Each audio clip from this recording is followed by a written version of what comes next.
चलिए आज टॉपिक हम लोग पढ़ रहे हैं। अभी पूरा देखें कि विद्युत धारिता होता क्या है, उसका मात्रक क्या होता है। विद्युत धारिता को क्यू सी से सूचित कर रहे थे और फॉर्मूला आया था क्यू बाई वी।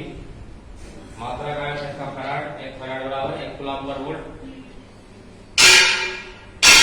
आज का टॉपिक है गोलीय चालक की धारिता। यदि चालक गोलीय रूप में है यानी गोला के स्वरूप में है तो उसके कारण किसी बिंदु पे या उसकी धारिता कितनी होगी, उस गोलीय चालक की धारिता कितनी होगी, कैसे निकालेंगे, कितना आवेश धारण कर सकता है। तो फार्मूला तो यही रहेगा सी बराबर क्यू बाई वी। और क्यू आवेश आपको पता रहेगा उस चालक को इतना आवेश दे रहे हैं, लेकिन ये भी निकालना पड़ेगा कि उसका विभव कितना है। तो विभव निकाल के सिर्फ यहाँ पर रख देंगे, इसका निकल जाएगा। तो चलिए लैंग्वेज में हम लिखे हैं कि मान लीजिए कि आर त्रिज्या का गोलीय चालक है, जैसा कि इधर दिख रहा है फोटो में, और उस पर प्लस क्यू आवेश एक समान रूप से फैला हुआ है। जैसे आवेश दीजिएगा क्यू एक समान रूप से उसके सतह पर फैल जाएगा, और जिसके कारण प्रत्येक बिंदु पे उसका जो विभव है एक समान होगा। उस विभव को मान लिए भी है तो उसका विभव भी है।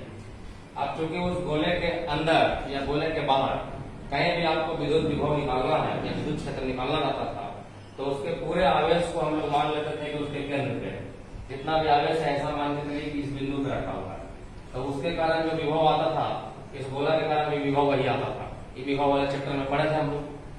तो वही एक लाइन लिख दिया हूँ, क्योंकि गोले के अंदर या बाहर किसी बिंदु पे आप विद्युत विभव ज्ञात करना चाहते हैं तो उसके लिए उसके संपूर्ण आवेश को उसके केंद्र पे माना जा सकता है।